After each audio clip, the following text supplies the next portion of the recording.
Мы приехали на очередной объект в город Копейск. Здесь интересный таунхаус. Он трехэтажный. Это холл. Здесь будет красивое зеркало, консоль, шкаф.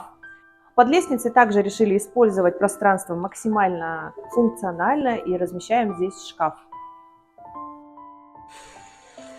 Мы поднялись на второй этаж. Это гостиная. Красивая гостиная. Где-то здесь встанет диван, кухня. Фартук уже сделали и заклеили, чтобы подготовить стены к покраске. И также на этом этаже находится гостевая спальня и санузел. Пойдем сходим на третий этаж. На третьем этаже у нас спальни и ванная. Очень красивый прием сочетания мозаики и керамической плитки. Справа от меня находится детская для взрослой девушки, уже можно сказать спальня.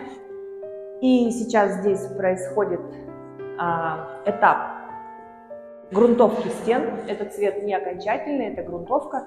Хозяйская спальня, она самая красивая. Здесь уже есть на стенах лепной декор. В этой части будет очень красивое мягкое изголовье синего цвета.